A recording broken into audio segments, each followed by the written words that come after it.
So welcome, and welcome to another episode of Make Some Noise with Doug D. Jong. That would be me. And tonight we have some very exciting artists from around the country again in Australia. So all those people in America that are watching, hello and welcome. I have no idea what time it is over there.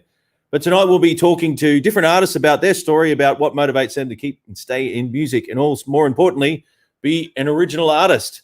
And mostly females. Actually, they're all females except me. So here we go. I'll bring the girls in right now. So welcome. 1, 2, 3, and we got one more. Pam, how you going? So Hi, what we might... Hey.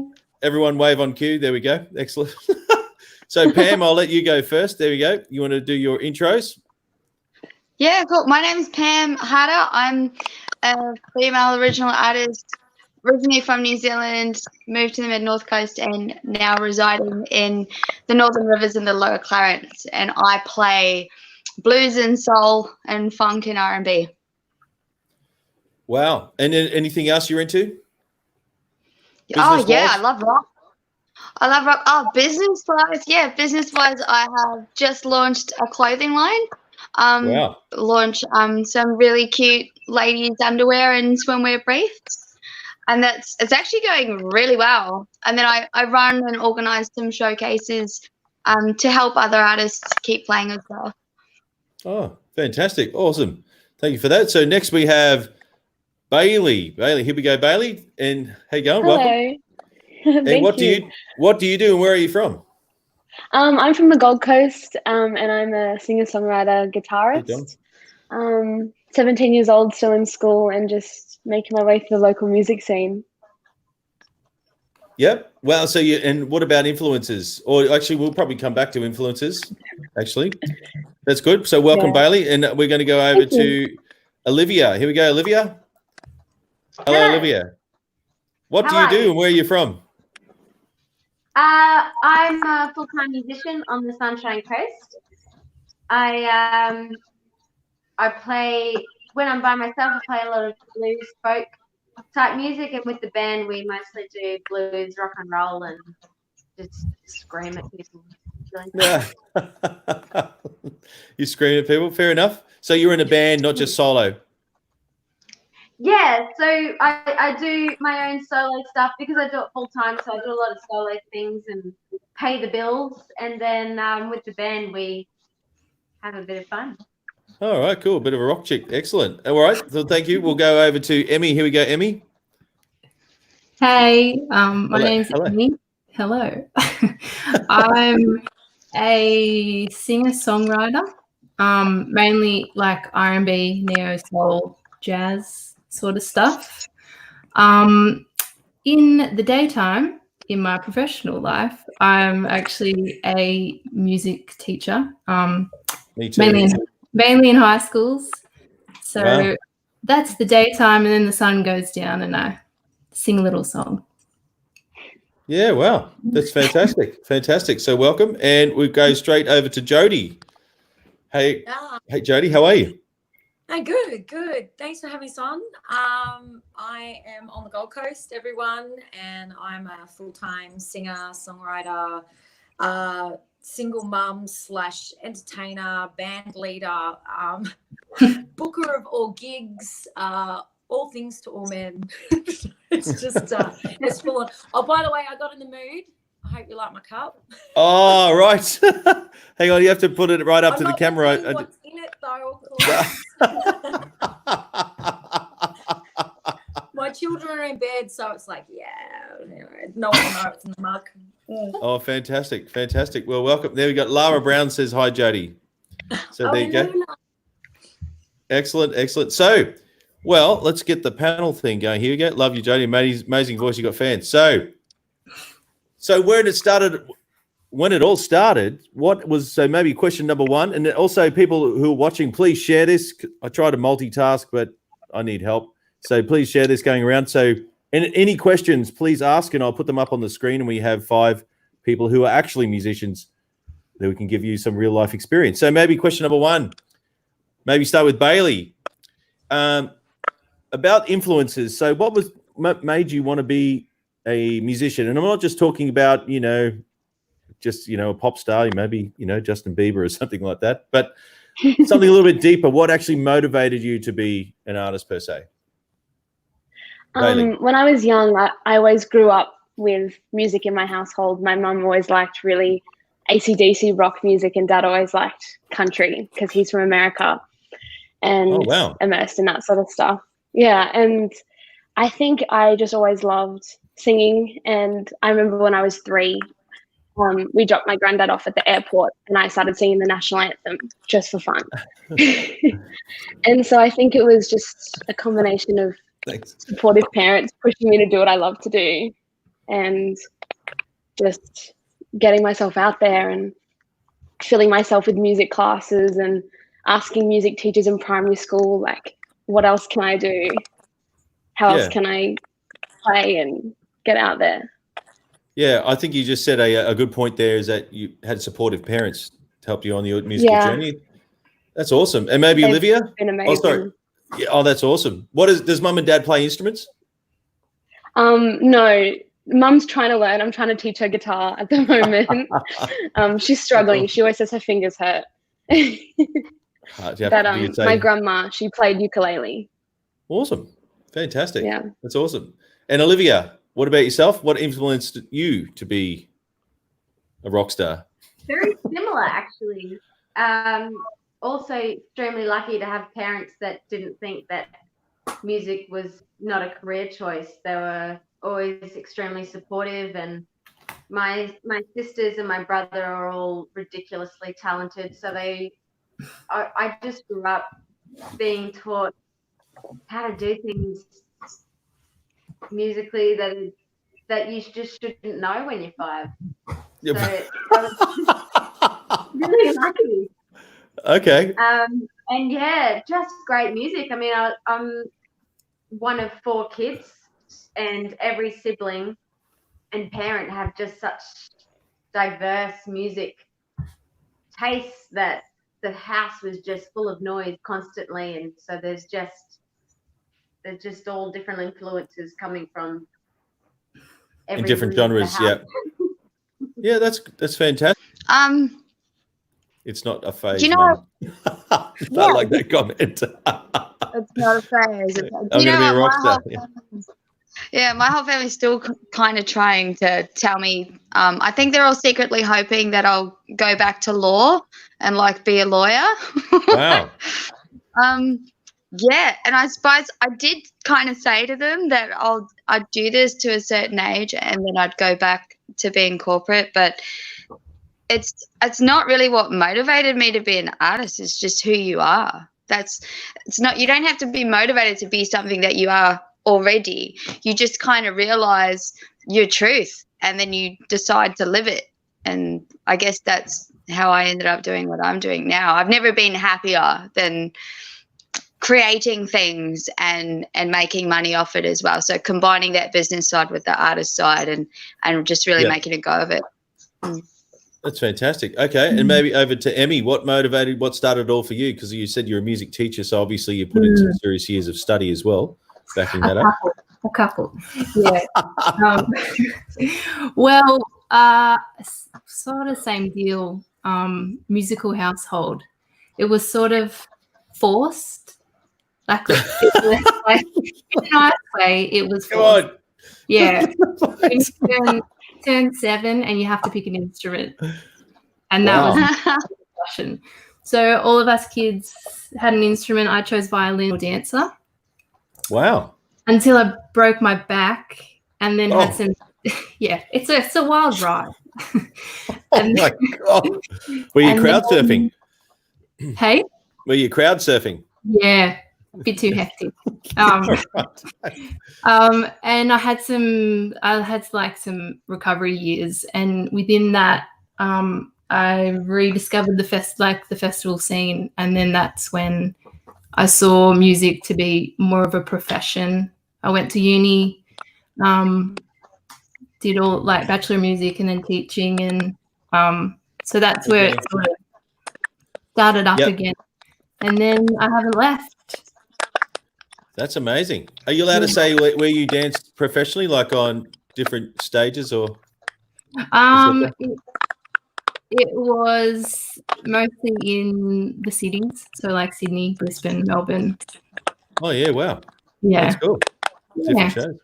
Hmm. I have this funny noise. I don't know where the noise is coming from. Sounds like, can't really say what it's like. I think it was Olivia. There we go. Oh no, it's still here. Anyway, so over to Jody. So what started your musical journey, Jody? My grandfather, same as all the other girls, you know. My grandfather was a singer. My father was an opera singer. Wow. That was full-time careers, so it was inevitable.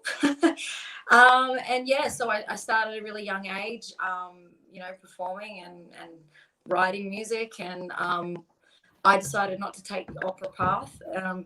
But yeah, I sort of dabbled through soul and pop, and you know, I had a jazz band for some years and now have a Motown band. Oh wow. Yes. And I have a music school as well. Oh wow. Yeah, so I teach singing, and I have other teachers that work with me as well at the school, and that's kind of inspiring. I like doing that because I get to songwrite with some of the students as well. So, and it's good for me as much as it is for them. You know, you sort of learn both ways. So that's interesting. Yeah, so basically family. Just check. Is it? It was Jody. That Jody was making the noise. Okay, we got a question here. So first question is, do you feel your music was hugely improved by university education? So maybe that was directed at Emmy. What do you say about that? Yes and no. Yes, in terms of technical ability. When you study a Bachelor of Music, you are doing that every single day. You are working on your voice, you're working on your instrument, you're working on your performance, you're working on your sound production, so everything. And you have lots of resources at your disposal. So you've got lecturers, you've got your whole music community, you can form bands easily, you've got millions of dollars of equipment.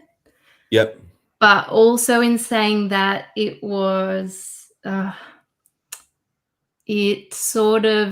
it's your inner music critique. Like if you're going every day and you're being assessed, Okay. it sort of kills the vibe. It kills your creativity sometimes. Yep. So it's a place where you're pushed to be the best, but also sometimes raw creative artistry doesn't gel well with that notion in a university setting. Right, because you have to jump through the hoops. Yeah. Yeah, and You have to conform. maybe you've written a song and you're singing it, but you're being assessed by a rubric. So, you know, when a song is your soul, and how can that be really assessed? Right. Really? Exactly. It's art, objective versus subjective. Yeah. Yeah. So yes and no. Yeah, right. Okay, cool. And has anyone else studied formally music of sorts? Is anyone else oh yeah, Pam, you can do you feel your music was hugely improved with university education? Pam. Yeah, actually I did loads of private tuition. I did the Australasian School of Performing Arts, I did the Music Academy, and then I started teaching for the Music Academy as well. But I don't know, I don't think it really matters all that much depending on what type of music you want to do. Like a good friend of mine said that there's no rules in art. But then again, I have other artist friends who have a method to their writing, and I can see the advantage that you have when you have a university music, like a music degree, and you're able to assist people to write and record their own songs. So I think it really depends on which way you're coming at it. Like, do you want to produce? Do you want to write?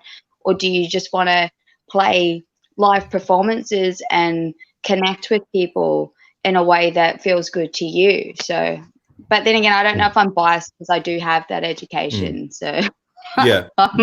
Well, yeah, I'm on the fence.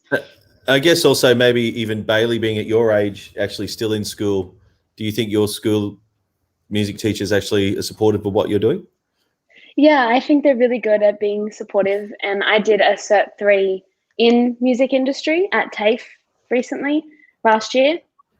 And Cool. I think that was really good to get a taste of university. And if I wanted to go on to study it further or study something else or kind of see where that'll take me. But Yeah, right. Okay, that's good. And we got a couple of comments here, just so I keep them relevant. So that's so admirable, Emmy. I'd love to have been able to have that opportunity to do a music degree.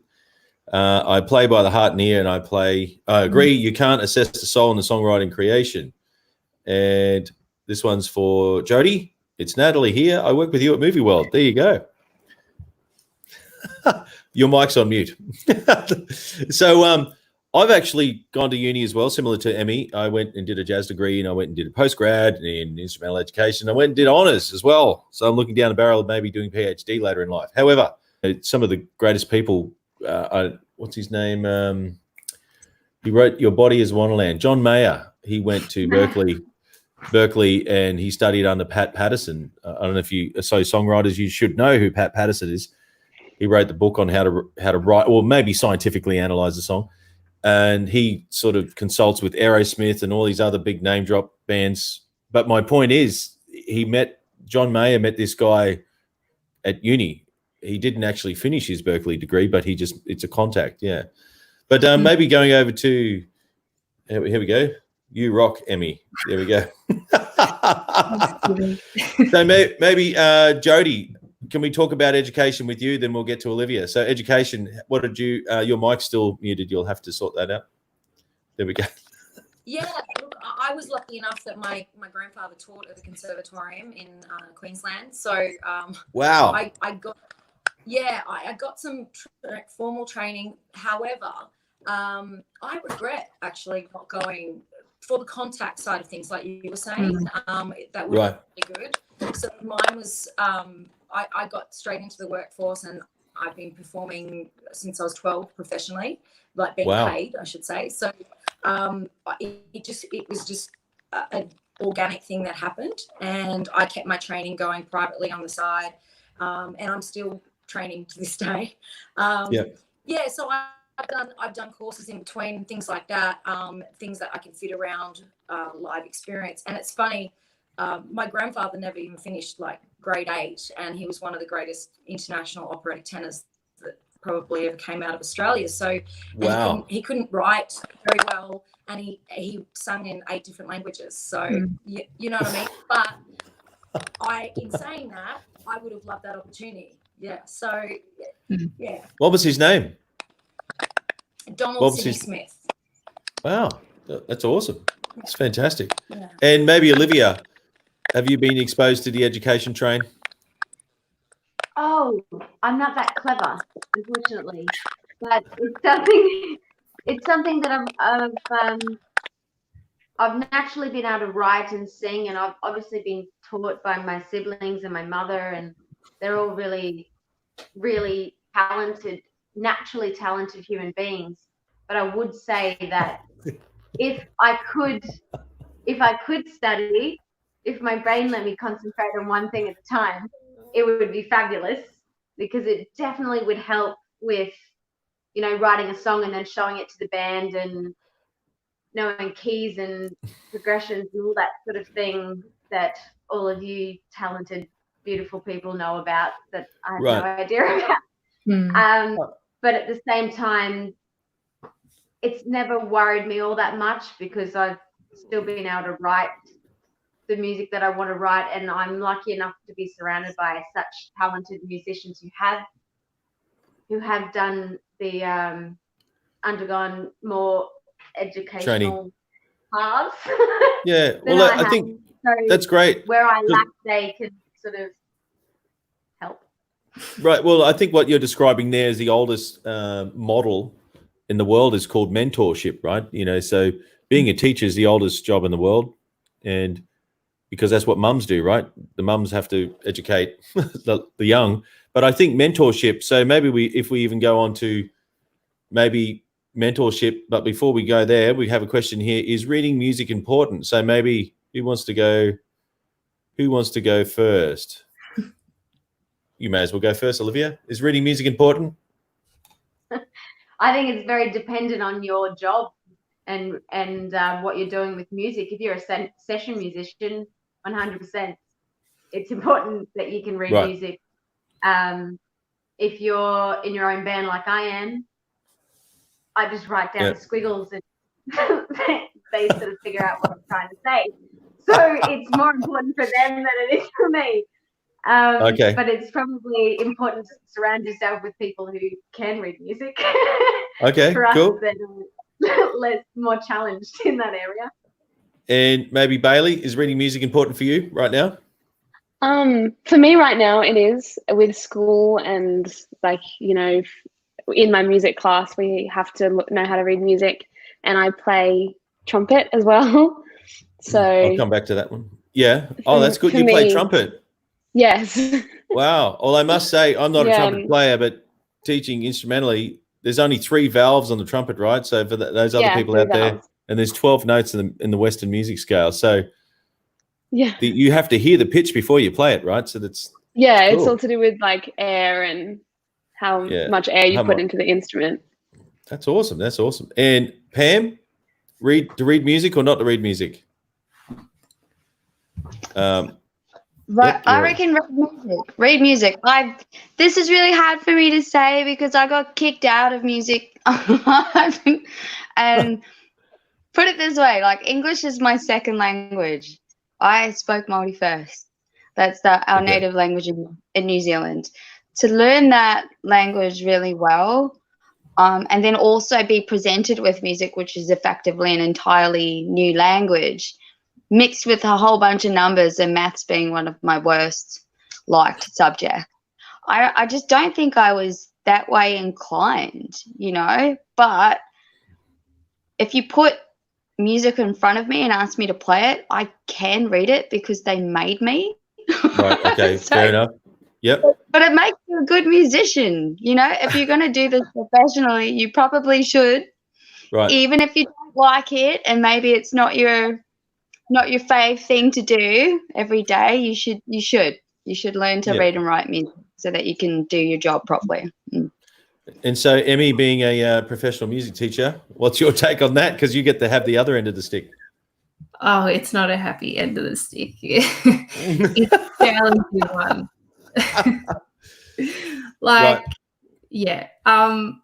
It depends on context. As a musician, depends on context. It helps you. If you're young and you're thinking, should I learn? Please learn.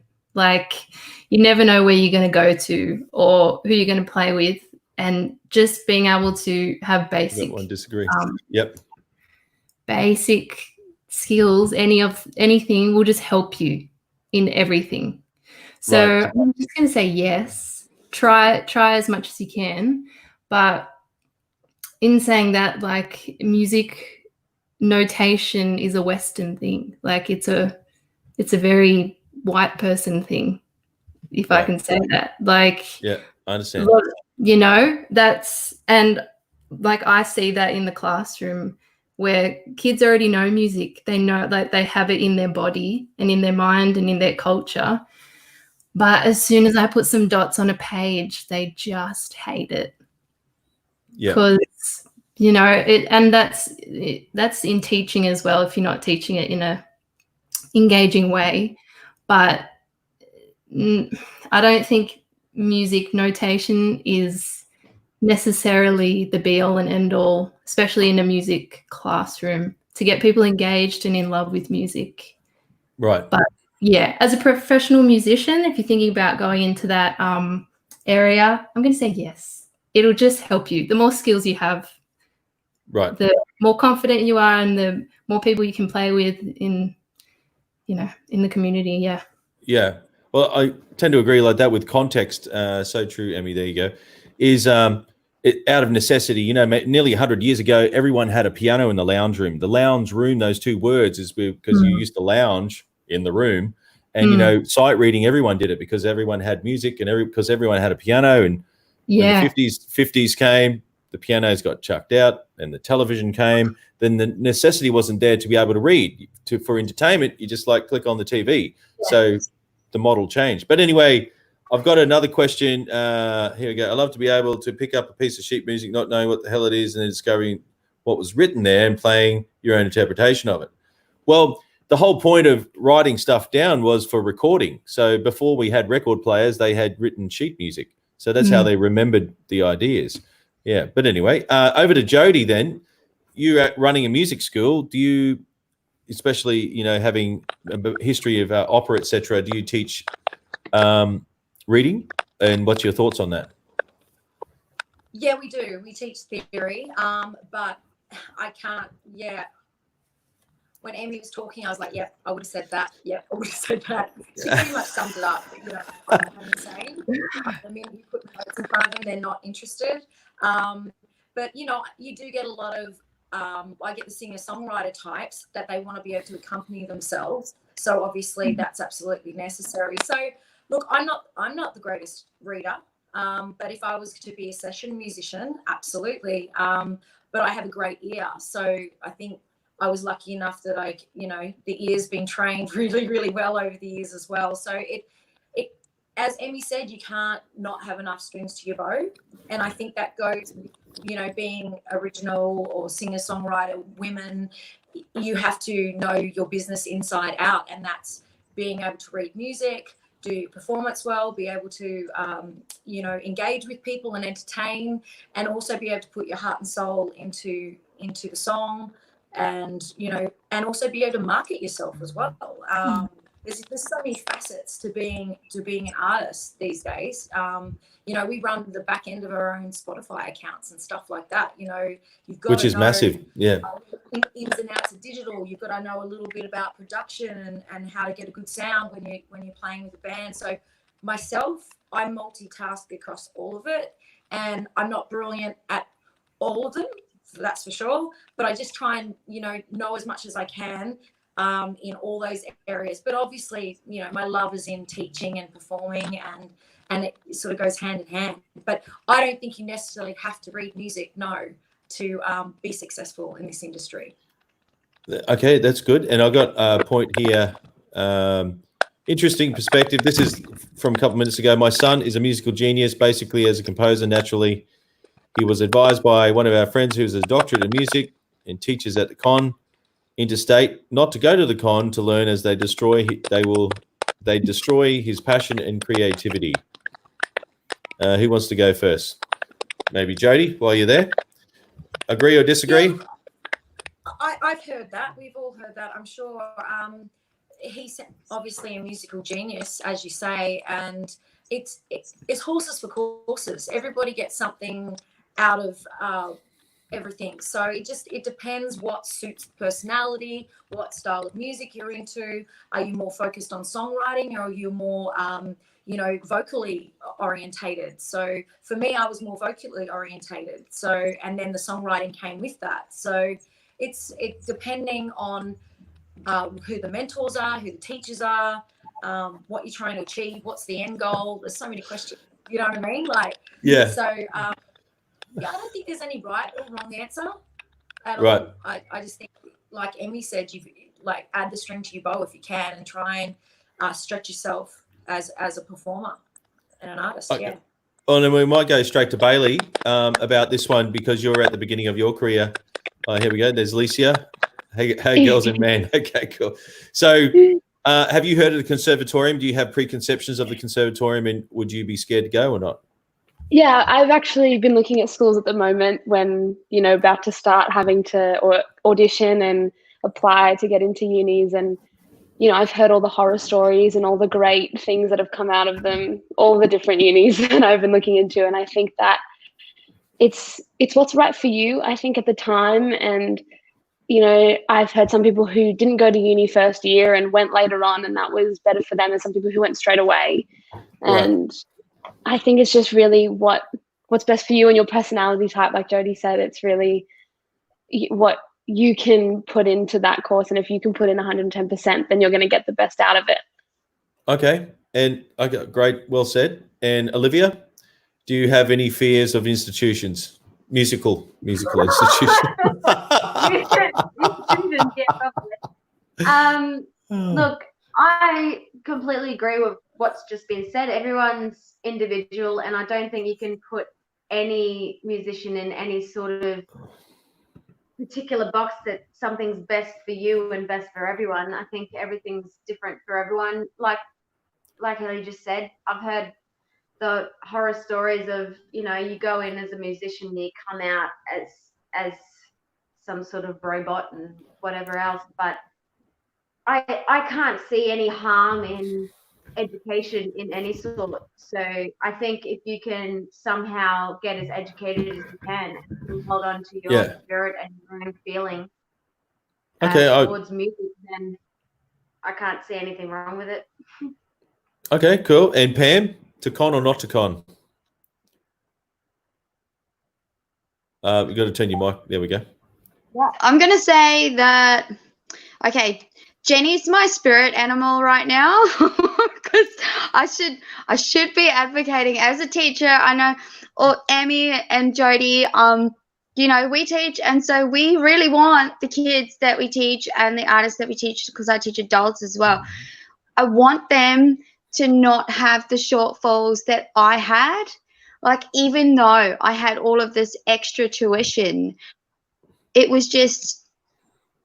wasn't my favorite thing to do. And I totally understand when people are like, I want my song to go like this, and it doesn't fit the music rules that we have to teach people. And I also want to say to them that, you know what, when I'm teaching, if you write something wicked and you're having trouble writing it down, I'm not going to penalize you for not doing it in exactly the cookie cutter way that we need to in order to get through each grade. You know, if anything, I'm going to be like, how's this? That was amazing. And let's put you next to a producer or someone who understands where you're at creatively. But that doesn't mean that education is not important, because it totally is. Like, it really is. But your creativity, like I said before, there's no rules in art. Absolutely no rules in art. Try to do what, Jenny, what I meant by doing what is, I should, as a teacher, it's really hard for us to say, no, throw the books away. But I'm sorry, occasionally you have to. You do. You just have to, and just like it. But as a teacher, with my teacher hat on, I didn't say that, okay? And last one about this question, Emmy, to con or not to con? To con or not to con? It's got to depend on you, because if you're a professional classical flautist, the con is going to be a good place for you, because you're going to get orchestral experience. You're going to get really great mentors, all of that. But if you're like a soul singer-songwriter, maybe a classical conservatorium is not for you. Maybe you want to go to a private institution like AIM, or, you know, another place that's focusing on songwriting and artistry and building artists. So depends what you are. And I guess it's really important to think where you're going to flourish and what you want to do after you finish that degree. Because a degree is great. Right. Like, I did a degree because I just wanted to be a musician, and then I finished it, and then my priorities had changed and my whole life had changed. But because I had a bachelor, then I had so many more doors open to me. Right. But it really, really depends on who you are, what instrument you play, what you want to get out of it. And what did you study at the university? I went to Newcastle Conservatorium, and I did contemporary performance in voice and sound production. So I did a double major. Wow. So for me, it was really great. I met a great community of musicians, but also it did crush me a little bit. And I had to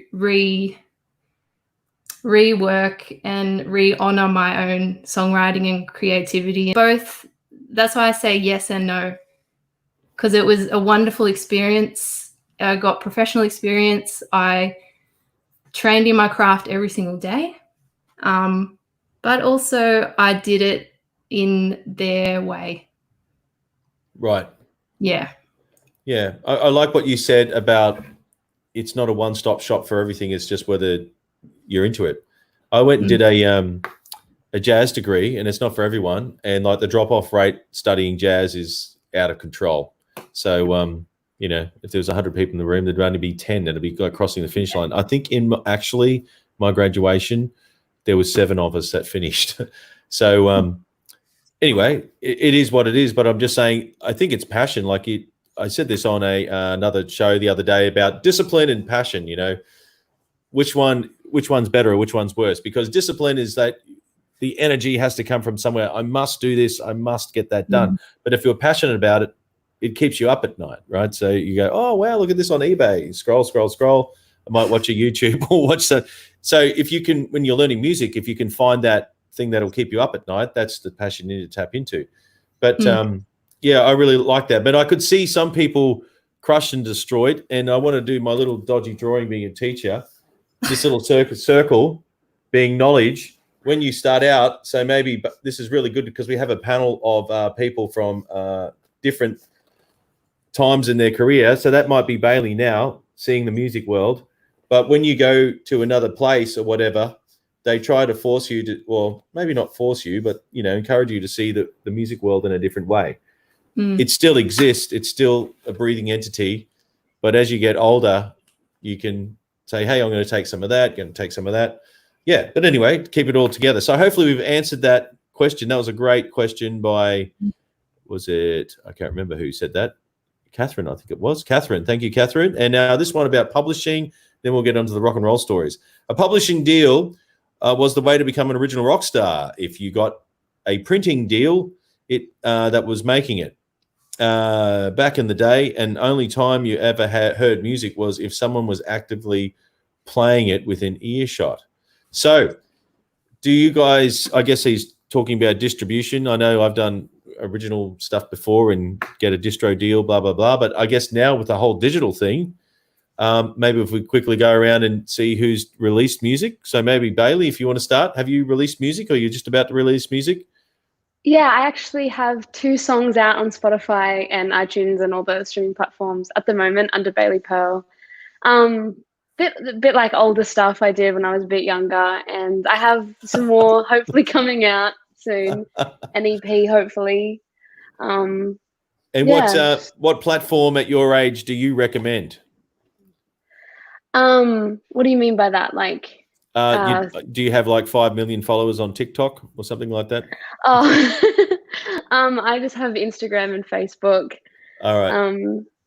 Because people I'm just saying stereotypically being a teacher, you know, there's some people of your age who are just killing it, crushing it, you know, like they've got hundreds of thousands of people. Actually. Yeah. Are you one of them or? Oh, I have a few followers, you know, nothing too extreme, but you know, they're good. It's nice to have people who follow you through everything, not just people who look every now and again, which I think is good. Yeah, right. Okay. So that's fantastic. You're 17, so you've got your already first 2 tunes out on Spotify already. Yes, I have 2.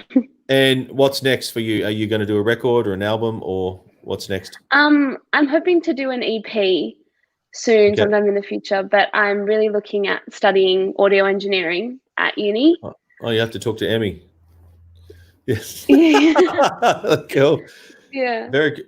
Awesome. That's kind of what I'm looking at doing. Fantastic. And Olivia, how many records do you have to your name? I've released 2 all up, which isn't many in terms of how long I've been doing this. But firstly, Bailey, that's amazing that you've got that out that young. That's just incredible. Yeah. Congratulations. Thank you.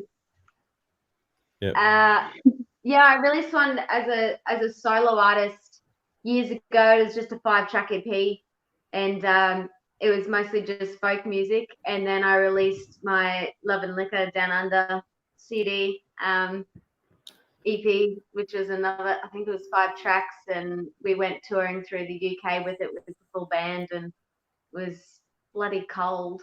It was awesome. Yeah, but the whole distribution thing, I mean, we sell CDs at festivals, which is fantastic because we actually get money for it. But other than that, it's just Spotify and all of those doobie watsits that you don't make any money from, but people can hear your music, and that's sort of the point. Except when you need fuel, then it's like, just buy my CD, please, so I can get to the next thing. Yes, of course. And we'll get to the gig stories in a minute, but that's fantastic. You got records out. And actually, Pam and Emmy, you can probably leave your mics on because I think Jody, only your mic was doing something weird. But okay, Pam, you've got some music out. Yeah. Okay, if I started from when I was really young, I don't even think I can remember all of the things that I got out. But I was like you, Bailey. And you too, Jody. I started super young. I would have been like 12 or 13. And then I was adopted, and I moved out super young as well because I didn't really want to go to a foster home or anything like that. Right. Okay. And Sorry about that. Yeah. Wow. Yeah. When I did, I just lived on my own, kind of illegally, I guess, because I wasn't living with my parents. And I used to work in the pubs and clubs on the way home. So I had 2 jobs. I'd take myself to school, and then I would sing in pubs and clubs. After that, and from that, I hooked up with a lot of DJs, and I hooked up with a lot of like they put me in the studio, executive producing, and I didn't know. Hello, are we there? Are we still live? That was still got Pam? a thing, but yeah, that's. Yeah, still got me. That's what I did. I went into the studio. I produced other people's work. I produced my own. I produced for groups. In Australia, officially as a solo artist, I actually have only released 2 things, and only in the last 3 years, maybe. That's because I didn't know anybody, and it seems kind of rude just to rock up to a country and be like, "Hey, man, I'm awesome." Yeah, pick me. Oh, that's fantastic. So we got 3 artists so far. And what about Emmy? Have you produced any music? None that I have released. You're not setting a good example, miss. I know. I have tracks, but I have a perfectionist mind, so they're not done yet. I'm hoping this year I will release an EP. That is some parts are recorded, and I was hoping to work with some people up here, but then COVID happened, so it's just me in my little studio at the moment until I can see people face to face again. We can record tracks. Yeah, right. And I guess you would be back at school now, right? With year 11 and 12 gone back? Some days. Oh, that's good. Yeah. Oh, renovating. Okay, how are you doing your renovating lately? Cheryl was on the show the other day. We were talking about songwriting. I said, "What's your process?" And she says, "Renovating." Just like, But so we go over to Jody about your music career because that's very, very colourful. So just turn your mic on if that's cool. How many records, Jody? Are you there, Jody? Yeah, can you hear me? It's a bad crackle this end, but yeah. Yeah, you might have to unplug and replug the. You might, the iRig, if you're in through that. Anyway, well, we'll do it later. We'll get through it. All at one stage, but yeah, that's okay. So I released my first album through Columbia. I had a deal when I was very, very young. Wow. And, that was just in Japan. Yeah, so Japan. and I'm really proud of that album. Yeah. Wow. All places. But, and then ever since then, I've just been independently releasing stuff. But I really like my first album because it's kind of timeless. Like the songs fortunately I got to like tour through Sweden and write with some really good writers over there, and also the UK. And so I did all of that pretty young and learnt a lot. And after that, I released my album. Oh, yeah, so this is the first one. Oh, yes. Let me. Yeah, hang on. Keep it up. I'll just zoom in. Here we go. Hold it up again. Hold it up. So I still sell out at shows. And obviously it's available on my website as well. And I send it out physically with, signed and kissed and all of that. And I have everything. That's good. Lipstick on it. Yeah, and digital as well. Obviously people stream a lot more than they buy the physical album, but I find I get a lot more sales at my live gigs. So I'm really, obviously, like all of us, missing that a lot. And then what was the next one? Oh yeah, then I had some covers album that I put a couple of originals on, and I just use that at my gigs because lots of people say, oh, we really like the way you do that one or this one. So that's got some covers and some originals on it. Right. And I don't have any physical, I have only physical copies of that. And then this one I released, JJ. Okay, let me zoom in again. There we go. Wow. Yeah, so, and that was an interesting one. I went over to the US, toured over there, wrote in Nashville, New Orleans, all those types of places, and put a documentary together whilst doing it, and worked with a really cool producer over there. And then put that together and released it myself, produced my own music video for the first time, my own music video. And yeah, that was a really interesting experience trying to market all of that. And since that, I have released 2 more singles. So just recently, actually.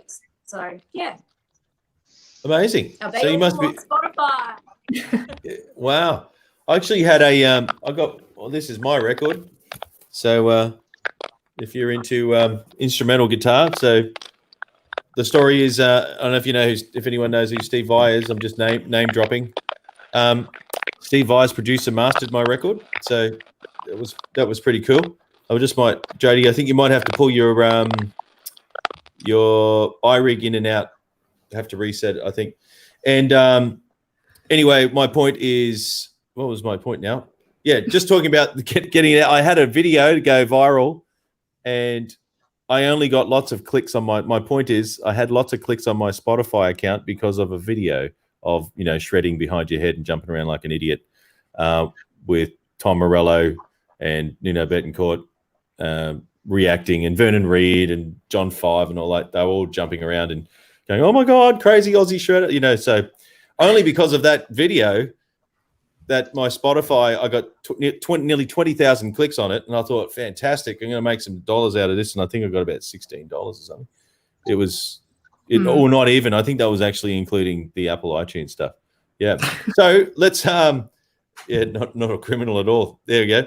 So what about rock and roll stories? So actually, I'm sure you've all played live, and let's hear some dirt now. So maybe the most embarrassing, or the most maybe not embarrassing or funniest story, playing on the road, that you're willing to share.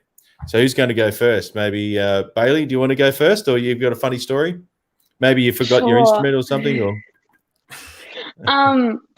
I don't know. I'm so new to it all, but that's I cool. don't know, there hasn't really been much. But I do remember that I was lucky enough through a youth music venture, which I volunteer through. I got to play the opening ceremony of the Com Games. When that was on. That's amazing, man. That's cool. Yeah, that was insane. And I remember that's an international gig. It was. Wow. It was so cool. It was incredible. Awesome. Yeah, and I remember I had one song, and then one of my friends, Cheng Po Ching, had the other one, and because it was all on screen, they didn't want me to walk off, so I had to play in the second one, and they gave me a tambourine, and so I just kind of stood to the back near the drummer, and I just kind of pretended to play this tambourine, and I kind of just stood there and smiled and didn't really know what I was doing, and I just was yeah, I promise I'm doing something. All right. So you were pretending to be a percussionist. Yeah, they didn't want me to walk off, so I just kind of wiggled my way into the back and played the tambourine. You got to own your. Well, maybe some of these ladies will tell you how to own your space on stage. If you're a female performer, you don't have to do a thing. You just need to stay there and own your space. Yeah. Wow, that's awesome. That's funny, man. But congratulations on doing the Commonwealth. Was it Commonwealth Games or Olympic Games? Yeah, Com Games. That's fantastic. That's awesome, man. Thank you. Fantastic. So, Olivia, you're a bit of a rock chick, actually. So, what's a rock and roll story?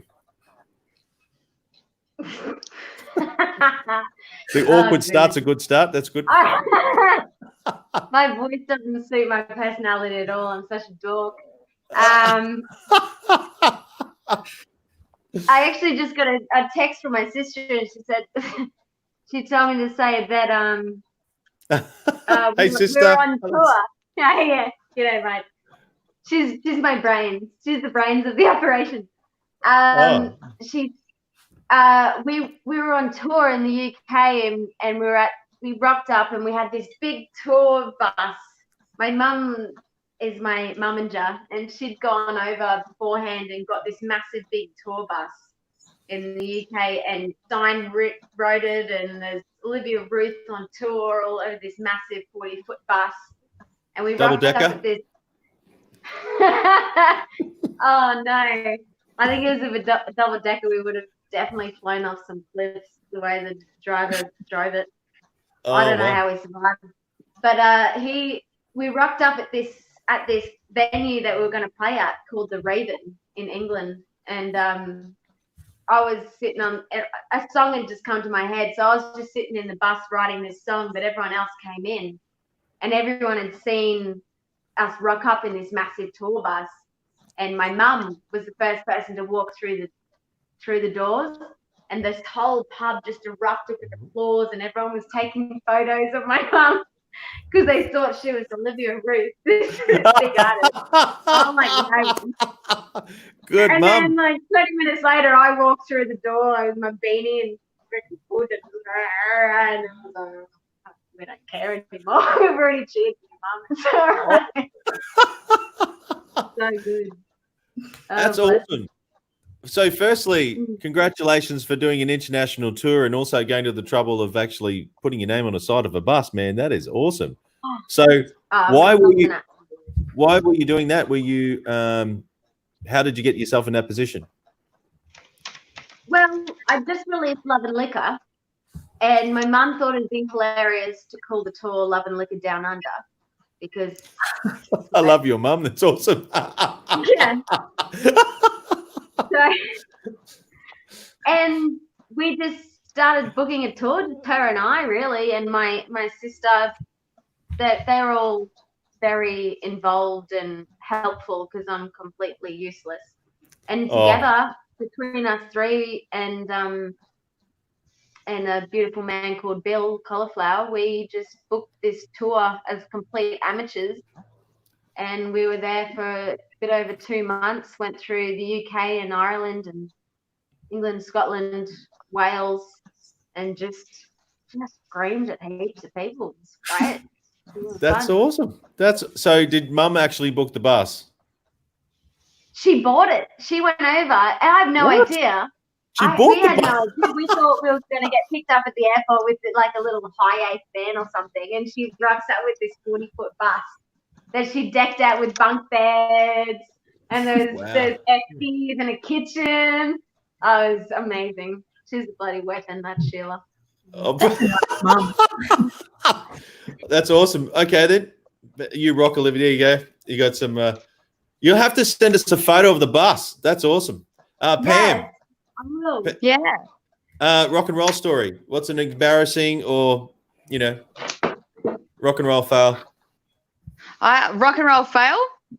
Yeah. I have plenty of those. Or even just something really exciting like having a bus with your photo on it and your mum takes all the credit for it. Getting off the bus. That's cool. Oh my gosh. I have a funny one, and then I have like an international rock and roll epicness one as well. So, okay, let's do it. Okay. Where's the bus now, Olivia? The funniest one that I have, it was actually just like a wee pub gig that I was doing with a mate. I think it was at Freddo Pub, and we finished the song, and we're all ladies here. Men, you can block your ears if you want. But I just got my period, when that happens, sometimes ladies, when you're on stage and you're like, why? No. And so my makeup artist was there as well, and I just turned around like at the end of the set, and I looked at her and I was like, do can you help me? And she's like, what do you mean? I'm like, do you have a tampon? But I didn't check with the soundie and the mic was still on. So like whole pub, and or you see all of the tradies just like recoil and pretend like they didn't hear it, and then you see all of the ladies, like all of the tradie ladies, so the wives, they were all like, oh yeah, no worries, love, and they're all like digging around in their purses and started chucking tampons on stage. Wow. Like to help me out, and I was like, cool, yeah, that happened. I was so embarrassed. I made a beeline for the first bathroom that I saw, and it gets worse because I didn't check if it was the ladies or the men's, and I walked straight into the men's bathroom to try and like fix my situation. And that one still touch the cake. And what's your other story?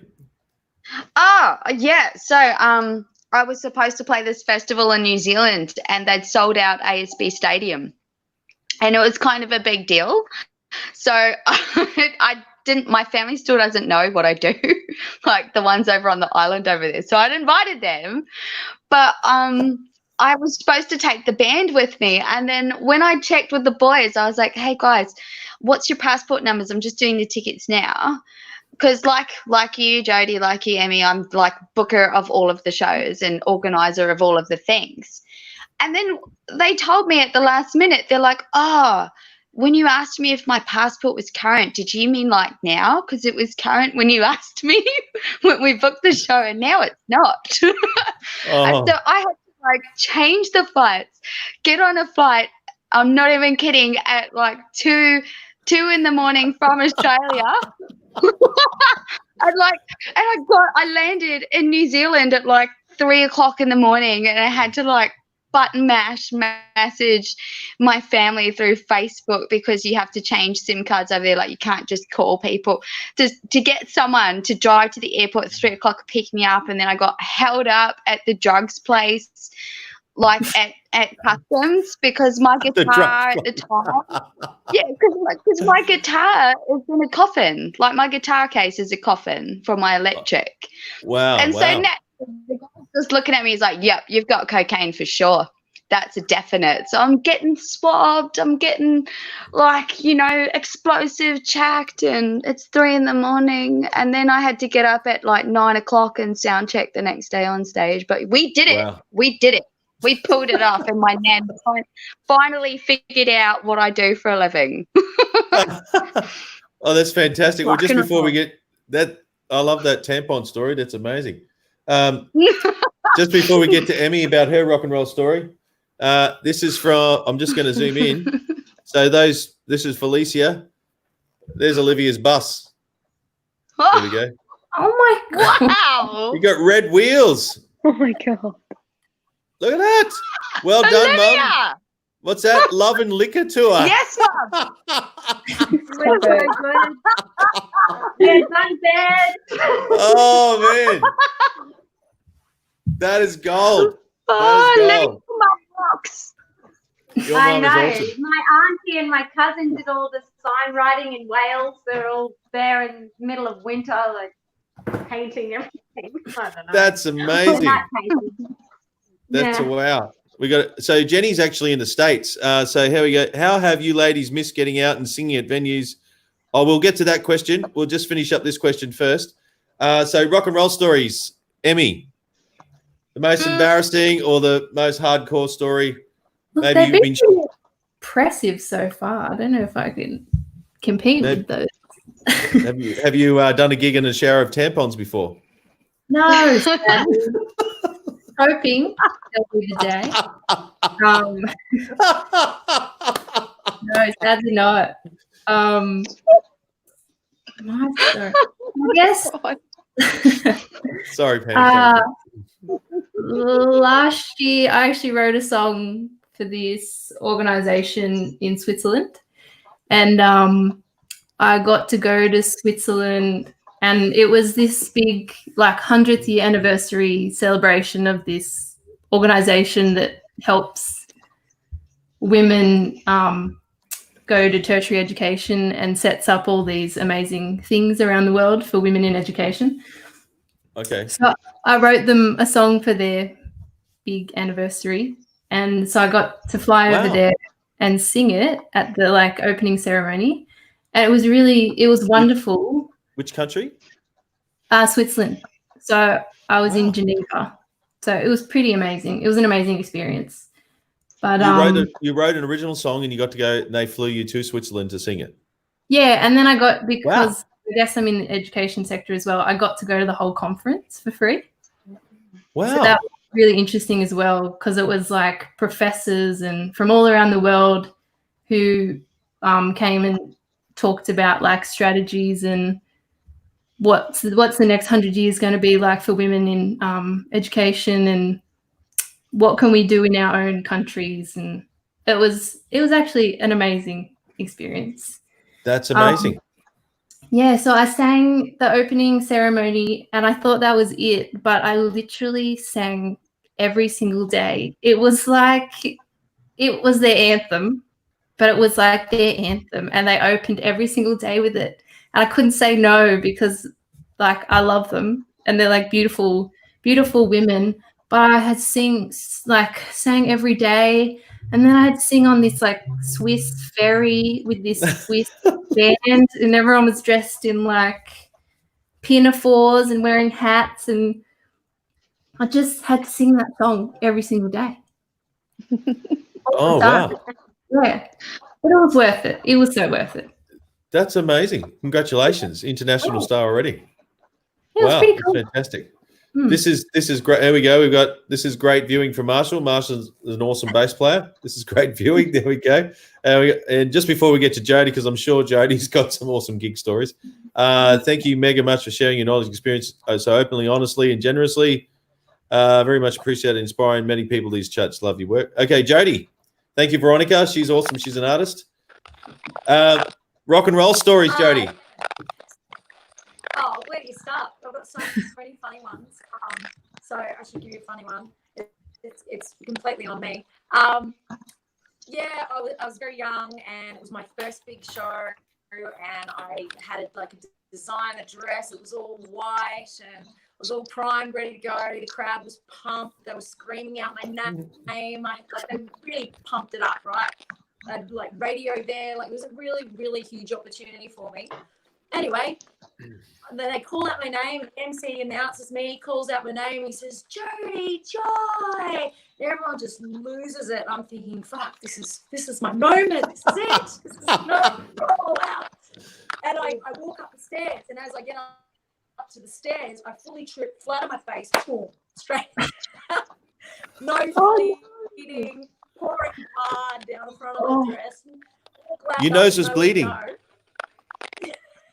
Oh my God. Pissing out blood. And so I sort of just limped myself because I hurt my knee on the way down. I went flat on my face. And I sort of limped over, and someone kindly put a stool up on the and the music had already started, so I had nowhere to go. I just had to sit there and bleed and sing. Wow. You still did the gig. You still did the gig. Oh, sorry. Man, you're a rock star. You're a rock star. Oh, yeah. Wow. If I could have run away, I would have. But, yeah, by the time the music had started, and I was just in a flow, and so embarrassing. What's another rock star story? That's a great one. Have you got one to top that one? Oh, God. Oh, probably much like Pam's, how many times I've done a fair bit of musical theatre work and that sort of thing, and you've still got the microphone on and, running off stage and let's say saying some profanities, fucking this and that and whatever's going on, and it just straight up to, audience of thousands. Great. Awesome. Well, I've got sort of stuff. We got a couple of people. Way to go, Jody! Show must go on. It's trooper. And we got, what does this one say? Oh, and Ellen Jeffrey. People would be so confused having the bleeding singer.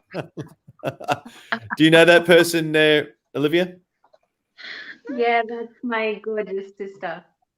Ah, awesome. Well, similar to, I don't know who had the airport story. Me. Pam did.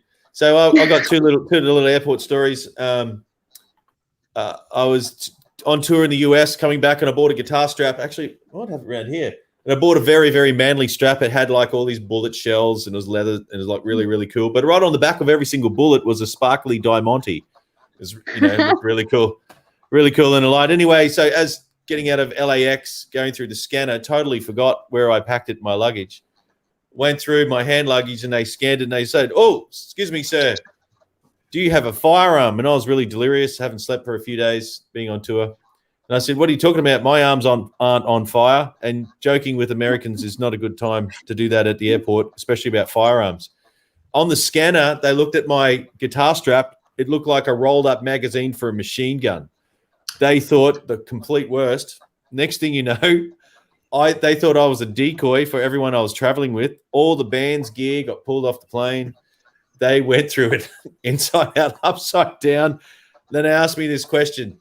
They said, "Have you partaken in any terrorist activities?" And I said, "Yes, I've done table tennis, ping pong, and sometimes chess." And they were like, "What?" And I said, "Oh, sorry, I thought you meant tourist activities." And they did not like my sense of humor.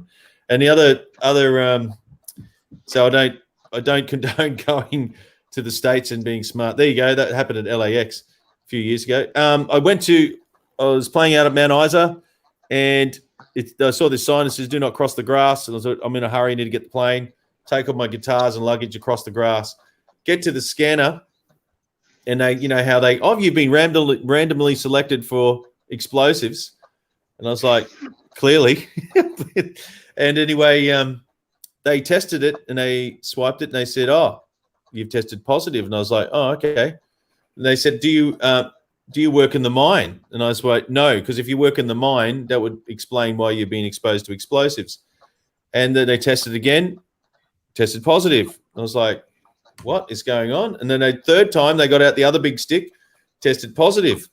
And then they asked me the question again, "Do you work in the mines?" And I said, "No." So I got escorted out, and I had to do this other testing. Anyway, moral of the story is, don't take shortcuts, because I dragged all my luggage across the wet grass that had something called Osmocote, which is fertilizer. Fertilizer is an explosive. So anyway, I missed my plane. So anyway, did I miss my plane that time? I can't remember. I missed my plane another time. But anyway, there you go. So where are we at with questions? I threw my knee doing a time warp on stage in the musical theatre, and it helped me to get more commanded anyway. And someone else had an awesome question here before. I'll just quickly scroll up.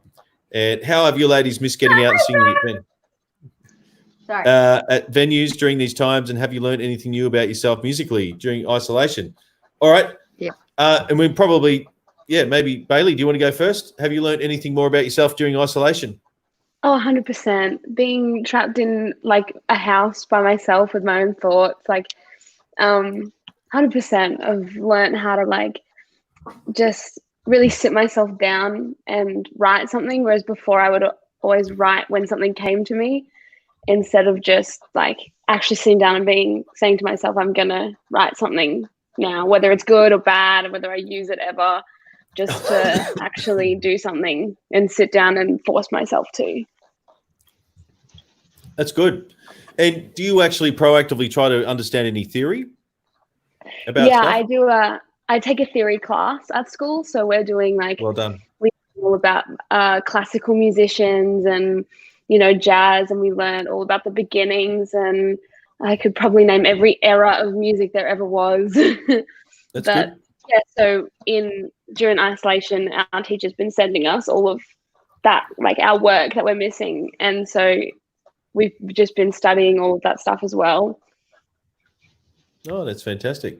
And Olivia, have you learned anything about yourself besides how to paint a bus in isolation? I've definitely learned that my back appreciates not lugging PA systems around 3 times a week.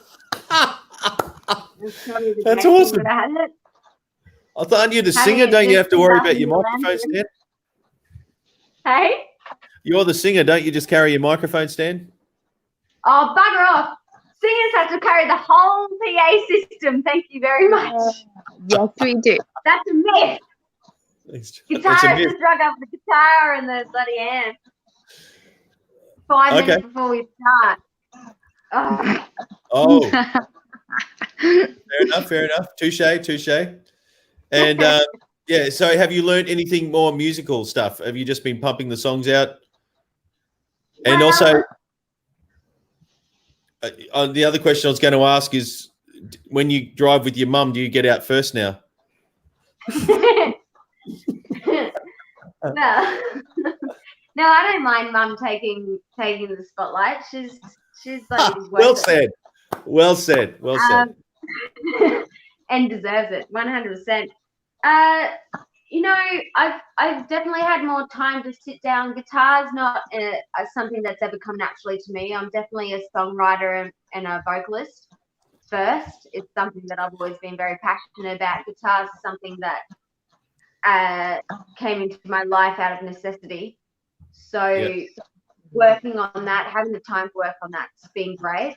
And having the time to work on that on things that I don't have to learn by next weekend for a certain gig and blah, blah, blah.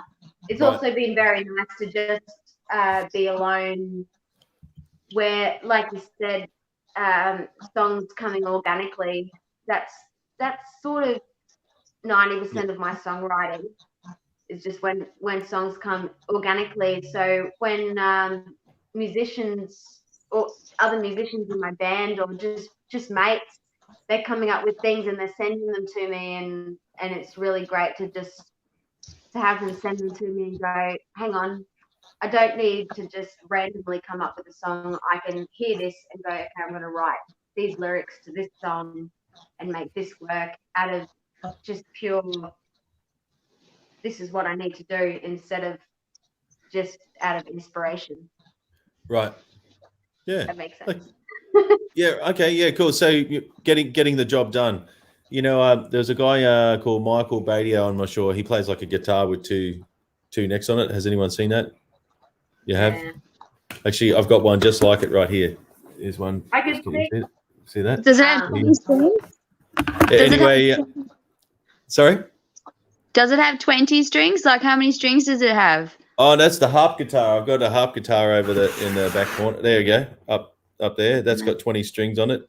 It takes like 3 days to tune it. Yeah. So anyway, his motto was just did it. You know, like keep thinking that it's already done, not just do it as in like, oh, there's work to do. It's like, I feel good. Yeah, anyway, it was a good headspace thing. So Pam, during COVID, so I guess lockdown of sorts, have you, in isolation, I should say, shouldn't say the C word, but what have you learned about your music? Have you, obviously you're doing lots of things online to support artists, but with your own musical journey, have you done anything else?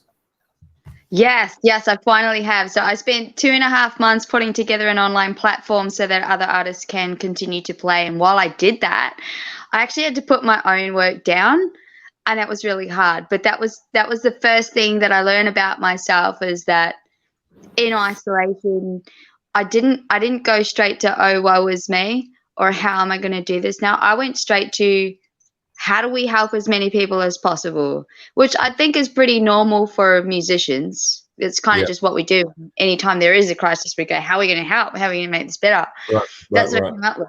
Now that it's all launched and finished and it's ticking over it by itself, I don't actually have to do much for it anymore, other than virtually stage manage, which I'm sure the girls will appreciate when they play, because it's nice having someone in your corner when you have to do something new and perform, and that's what I'm here for.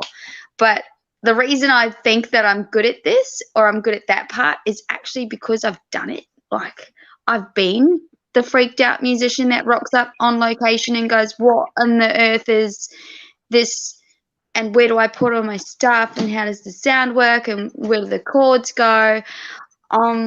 Yeah, so we've done stuff like that. Or really luckily, like the stage that I performed at on Sunday was full production. It was like a TV studio. It's called Pluto Entertainment. Ladies, get on that. like look them up. They give you an intent to travel. They let you go to their full production studios like The Voice. It's huge. And I finally got to sit down and actually write my shows with different instruments exactly the way I always wanted to. And I've never had time to do that before because I was always gigging or, attending to my normal tour circuit. Whereas now I get to write it, and not just that, I get to meet people like that can then also help me to record the next EP, which I want to do. And that's only just been signed off. So I'm going to disappear and be in studio for the next little while. Whereas previously I didn't do that because I was anti-digital. I was more like, I want people to come to shows. I want them to like live music. I want them to support the venues that support musicians and show up and be a community and not just download me. And it worked for me for the last 5 years. But in isolation, I've learned there's a gap in my portfolio. And my following really wants it. Like they want the digital stuff. They want the merch. They want the bundle. So that's what I learned, and that's what I've been doing. Oh, right. Fantastic. And just before we continue, Jody, can you hear us, Jody? Jody, can you hear us? Hello? Are you there? Yeah, I just sent you a message about yes. about dropping in and dropping out. Yeah. If you want to like drop off and come straight back on, because then you'll get a new connection. It might fix that. Can you hear me okay? There's a little crackle, but if you maybe drop off and drop back, you'll get a new connection and might sort that crackle out. Yeah, sure. I'll do that. Hang. Okay. Yep. Cool. No problem. So Emmy, you're going to be covering while Jody's going. So, what have you learned during the isolation about your musical journey? I mean, doing what you've done with going to studying all that, I'm sure you're probably all over both ends of the microphone, being a performer and a recording person.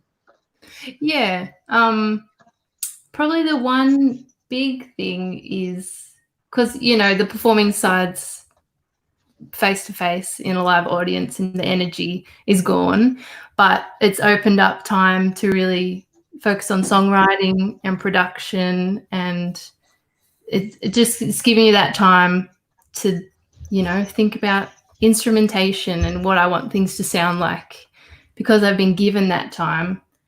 But the flip side of that is like my creative inspiration is on a delicate balance with my mental health, because I write a lot about like my experiences, which usually aren't happy. Like that's where my good stuff comes from, is me trying to get it out and express it so I don't have to feel it anymore. Yeah, very cathartic. But especially being in isolation, not being able to see people, not really interacting or talking to anyone, I just found my mental health has probably declined, I'd say. So like I've been writing more, and I've had more inspiration, but that's because I'm probably in a lower place mentally. So it's good and bad. Getting more content, but feeling not great. Yeah, wow. Thanks for being vulnerable. That's pretty powerful stuff, because that's what ticks it around. I'm glad you said that. Wow. And Jody, you're back on just for your turn. Much better. I hate doing live stream gigs. I'm just going to be honest. I really don't enjoy it, and it's probably just because that human interaction, getting instant reaction from the audience. I mean, we all know what that feels like. So I really, really struggled and pushed myself to get online and not just do things like this, but obviously send some music out to fans and stuff like that. So I sort of went, well, I got to turn this around. So what I decided to do was just kind of revamp my back end of all of my business, because as an artist, all you're doing is learning new material for the next show or working on something new. So I've really kind of gone back to, the back end of everything and been cleaning up all that stuff that you don't normally do. So I feel like I've been cleaning house, and so it feels good. I feel like I'm neat and tidy now, and I'm ready to sort of get back out to it. So, but I have written a few songs as well in the meanwhile, and I have a couple of co-writes that I've been doing. So that's kind of been nice because obviously human connection and all of that. Yep. So yeah. I mean, it affects us all in different ways, doesn't it? But I kind of feel like you get that feedback from people afterwards. Like people will call me afterwards or make a message or something. Say, "Oh, I really enjoyed hearing you sing tonight." I'm thinking, shit, that was really hard work. Mainly too because of the technology. Like, you've had to learn all of that side of it, make it sound really good. And, like Emmy said, you're a bit of a perfectionist. You don't want to sound like crap and it's all crackly or whatnot. And, so you go, oh shit, I've got so many recordings that I haven't actually put up.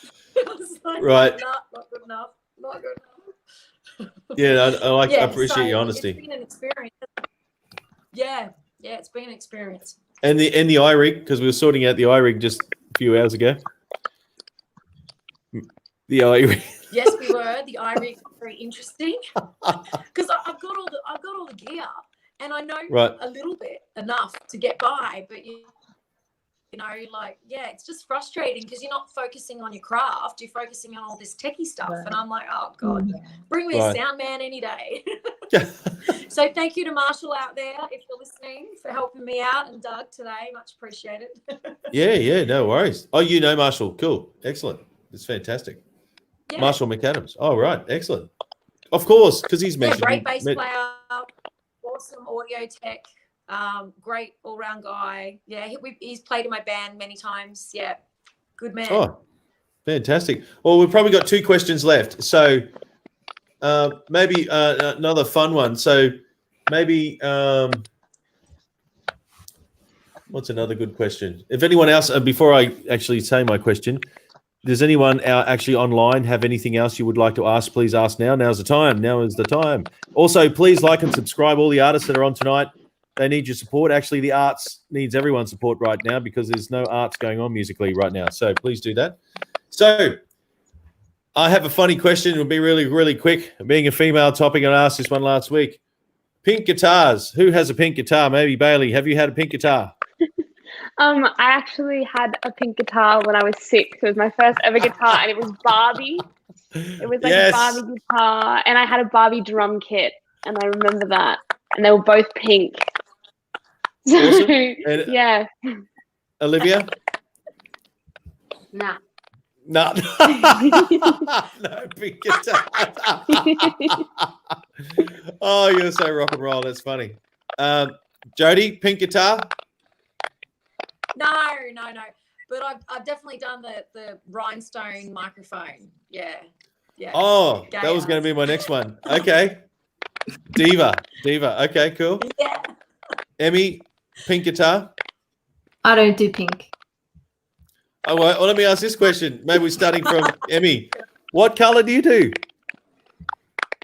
Black? Yeah, that's my favorite color. Yeah. Okay, Jody, what color's your favorite? Yeah, black. Gotta be black. Black. Olivia? Anything, mate. Just why is talking to a panel of women? Why do I have to have a pink guitar? Oh, I just thought for fun, I wanted reactions like what you gave, like, nah. Okay. So what color? Any other color except pink? And Bailey? Red. Red. Okay, cool. Red, solid red. And I think we've lost Pam there. I don't know where Pam is. So last question. Oh, here we go. This is from Debbie. Loving the faces, Liv. Well done with all the girls and you too. Thank you very much. So last question. Maybe a piece of advice for musicians of the future. And I know maybe, Bailey, this might be a little premature, but maybe, and I might sorry, Jody, I just mute you for a sec there. What about a piece of advice for people who want to be an artist in the future? What would you say? I honestly think just do as much as you can. I was always that person who would never say no to anything, which has, got me in some ways, like overworked and burnt out. But I think that everything that I've done, every little experience really has helped me in the long run. And I think if you just get out and do everything that you can, every opportunity that's given to you, you'll be so grateful and better off for it. Yeah, great head on your shoulders. That's fantastic. I really enjoy that. Olivia, words of wisdom. Get your own bus. Probably listen to Bailey. I mean, if I was that successful at her age, imagine what I could be doing now. That's unreal. Yeah, because other than that, I don't know. I've never really felt like I've belonged in the music industry just purely because I don't have this sort of technical musical background that a lot of people have. But I think after a while, you have to just believe in your own music and believe what you're doing and accept that that's just good enough and just keep plugging along. Pretty much. And don't take no shit from nobody. If you're like this, I can't wait to meet your mum. She must be hardcore. Well, actually, where did you guys grow up? Like, where is your mum from? Well, she's English, but we grew up in Australia, so we were on the sunny coast. Yeah, right. But she's an absolute delight. I'm just the devil spawn child that happens at the end. That's awesome. And Emmy, words of wisdom. You'd be an expert at this, right? Because you do this daily. Offer wisdom. I don't know how good it is. Words of wisdom. Well, to females, just you can do it, and don't, in a male-dominated industry, don't listen to them. Have their help if you need it, but like, don't let them like mess with you. And if we expand that a bit, is that coming from a place that has happened before? Literally every single day. Like, wow. I've had like shows where men just come up and fix my guitar strap while I'm playing a song. Right. And I'm like, what is going on? And I've had shows where there's been 4 men in like 3 hours come and like touch me. So They come in what, sorry? they touch me. Oh wow. Yeah. So just for females, just don't put up with any crap, and you are talented and you can get there, and you don't need sort of a male voice if you don't want one. Yeah, right. Very well said. Wow. I'm sorry to hear that. Wow. Holy crap. Well, it happens to every single female artist. So I'm just going to put that out there that I know. Right. So, okay. Yeah. Well, that's good words of advice there. So Jody, over to Jody. Here we go. Yep. Same. And there you go. Hey, Jenny. Yes. So, in the music industry, I think trying to get heard as a woman, or some of what Emmy's saying, I can really align with. However, I've got to say that if you're a good human and you try and help others and lift others through music, with your gift, whether that be teaching, guiding, mentoring, co-writing with someone for nothing and just helping them, whatever that might be. I think that the industry is so small and we're all so connected, and I think if you are a good person and you think the right way about helping others and doing the right thing and just being decent, do you know what I mean? Just being decent, turn up on time, be professional, all those things that you learn, but actually follow through with that. That's probably the best piece of advice that I ever got, was just, be a good human. Right. Treat others how you want to be treated. Yeah, because, I think I've also seen this, doing the cover circuit, that the little person who male or female behind the bar, this year, in 2 years, they'll probably be the shift manager, like in 2 years' time or less, because, 6 months at a bar is actually a long time in the hospitality world. So you just never know who you're talking to. Yeah, wow. yeah, There you go. Yeah. Thanks for being so vulnerable, everybody, especially Emmy. Oh my God, wow! And Pam with the shower of tampons. That's just ruined my perspective ever. So, yes. But is there any more passing comments before we wrap it up from any of the panelists tonight about being a female artist in 2020? Anything else you want to add that I didn't ask or cover? I think you've nailed it on the head, Emmy. I think it's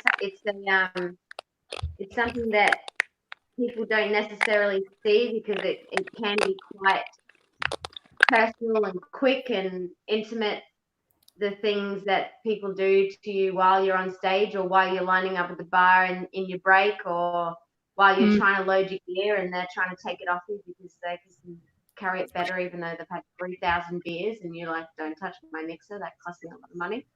Yeah. Right. It's really hard to stand up for yourself, and because your job description is literally to entertain. So when you're doing the security guard's job, it makes it very hard to be the entertainer because you're supposed to keep this persona and also keep yourself safe and your gear safe at the same time. So at some point you have to just make the decision that your safety is more important and just keep that in mind. That's what I personally come to terms with. Yeah. Sorry. Yeah. No, Unfortunately, if we're looking at gender, there's an added element to being a female as an entertainer, especially when you're in venues with alcohol, and not that alcohol is anyway the issue. It just allows behaviors to be exacerbated in those like venues when you're doing your gigs and you're employed and you're just trying to do your job as an employee, but things that wouldn't fly in other employment areas fly in those venues. And it's really hard when you're just trying to do your set. And sometimes you're really put on the spot by it because you don't know how to react sometimes because it's so confronting. And you're sort of like, did he really just say that? Or did he really just touch that? Yeah. Yeah, wow. Yeah. Wow. And you're in the middle of the song and you've got all these people dancing. And you think, do I stop or is he going to keep touching that? and I guess, I have seen some of the females that I've worked with before, they have what they call bitch mode. So they can let it fly, but it's also contextual. So if they are, because I guess it's called aggressive de-escalation, right? So they go rah. It's a very primal thing to go rah to say, hey, there's a line. But however, interpretation, I think like what you just said, Olivia, it's probably not the time and place to do it to, draw your line like on the mic in front of, a massive gathering. So maybe Jody, maybe you might have a perspective on that. How do you draw a line in the sand when you're entertaining? Jody? Oh, sorry. I'm listening away. I'm a little delayed. Look, I completely hear what everyone's saying. Do you do headbutts or? I headbutt, no.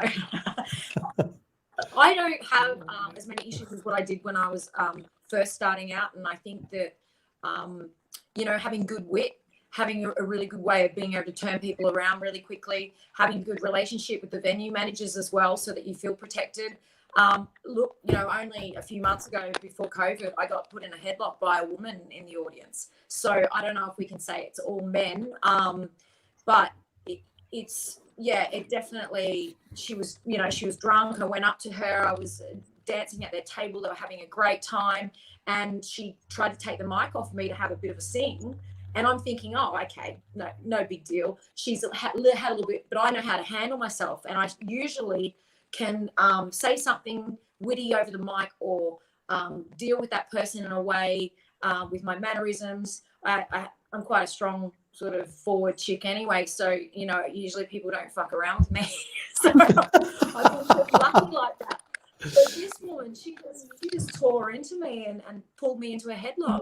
But I tell you what, over the years, Rock and roll. you know, you get onto, you have the rude audience member or whatever, but it's not the same as what you would get in some other employment, is it? So, and I think people don't realize the effort and what you go to get there. I mean, you know, for me, also just an added vibe is, you know, I've got 2 little babies on my own, so you know, you're dealing with that and you're putting your show together and you're passionate about what you're doing.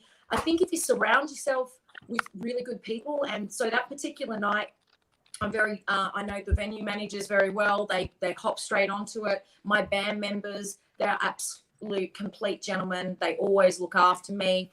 I'm the boss lady, you know, and they call me boss. It's a bit of a joke, but like they take direction from me, and I listen to them too. And it's just getting that camaraderie with them as well. So I work with mainly men, and I used to struggle with it in my younger years. And I think I've just got better at being more diplomatic, finding my way out of circumstances without losing my temper. And yeah, and I think then you just get this presence about you that, you know, sort of says, best you don't fuck with me.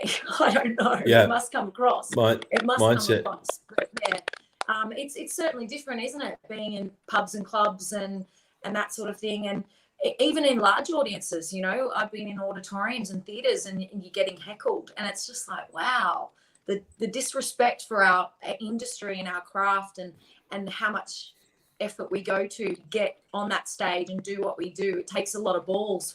Some, you know, a lot of my students too, they perform professionally and they put a lot in. It takes them a lot to get up there and do it. You know, I really do push them a fair bit to keep their live work going. They'd rather just sit in their bedrooms and write music. So it's yeah, it's tough. It's a tough game. I suppose every venue's different, you know.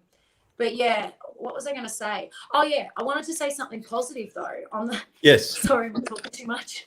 No. I Hang just on. wanted to say something positive. I just learned this recently, and I wanted to share it with everyone because I went and did a business in music course at the Coomera TAFE recently. It was really, really good. It was run by a gentleman called Brad Hosking. I don't know if anyone knows him, but Really, yeah, I tried to get him on the show. Oh, yeah, of course you did. Yeah.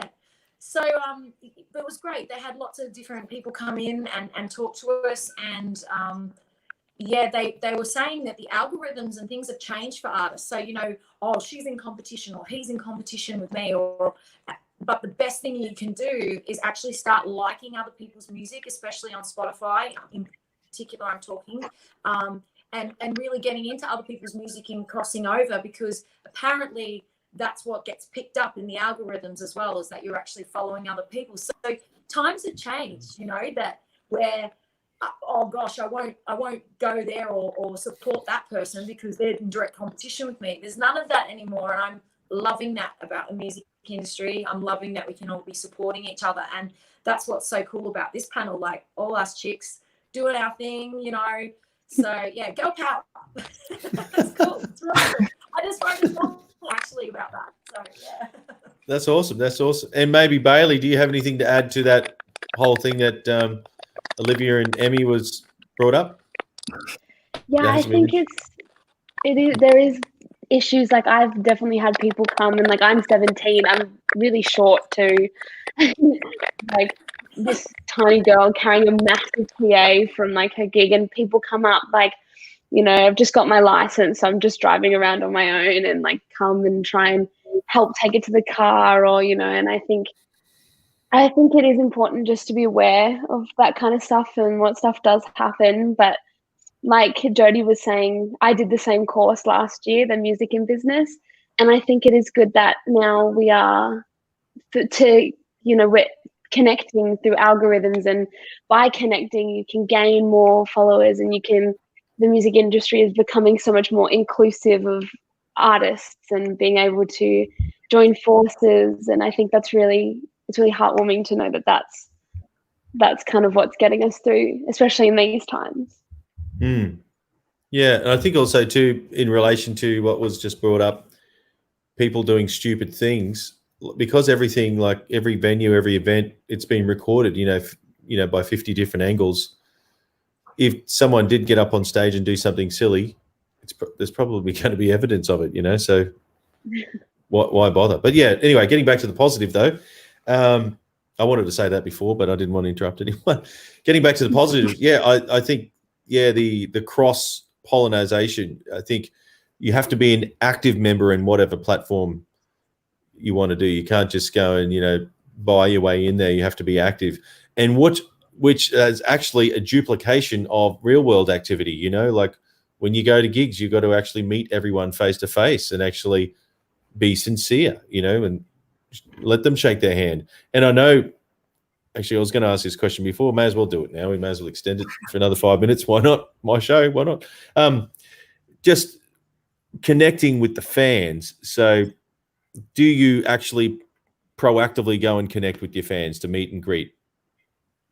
Maybe Emmy. We can start with Emmy. Sometimes, but they usually come to me. Well said.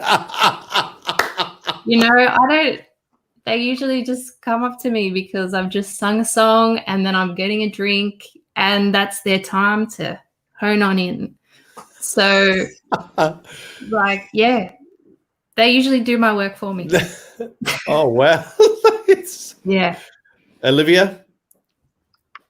I'd love to just quickly comment on the thing that we were saying before and change my answer to the most important thing I can say to a woman musician that I found, because I started when I was 15 years old playing in pubs, is to say hello to the security guards and get to know the security guards before you start your gig.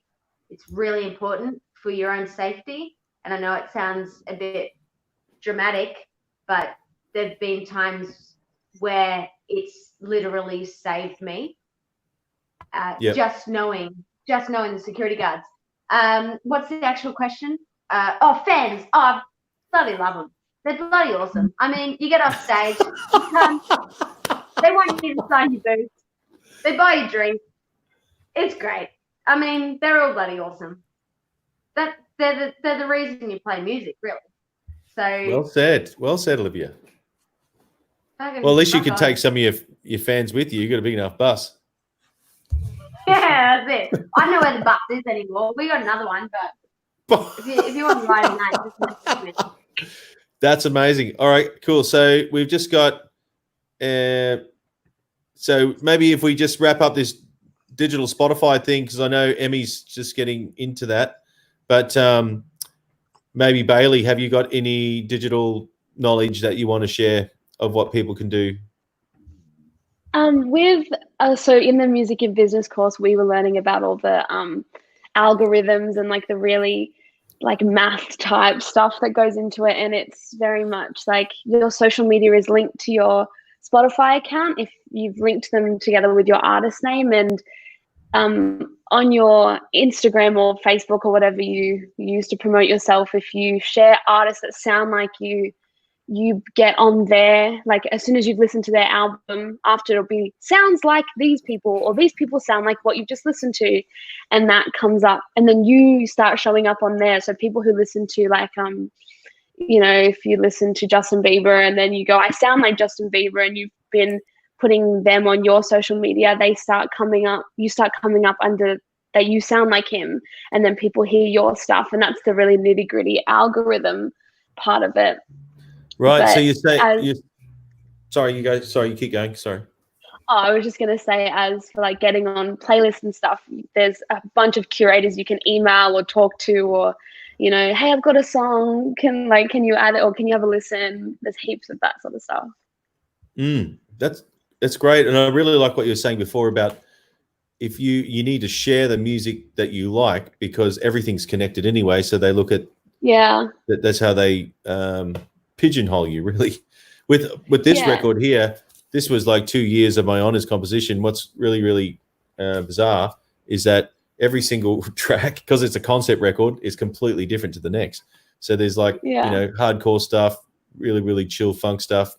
But anyway, so some songs go well. Like track number 3 went to number 13 in Indian iTunes charts, which was weird. So I've never been to India, and I never advertised. But anyway, it happened. But I'm still learning too, this whole digital thing. And here we go. Okay. Go, Jody. Digital platforms. Hang on, let me unmute you. Answering someone's question there. It's a minefield. It's a bloody minefield. And as an artist, you know, you're writing your music, and I'm finding that sometimes it's taking my mind away from the music itself, and, you know, warming up the voice and looking at all of that goes into your artistry. And I want to be focused on that. But I think we need to have more people in the industry, and they are coming through, and we need to help each other. We need to collaborate shitloads more than what we do, and actually hand out your contacts, you know, like gone are those, like in my growing up, that just didn't happen. You know, people keep their cards really close to their chest. We listen to them.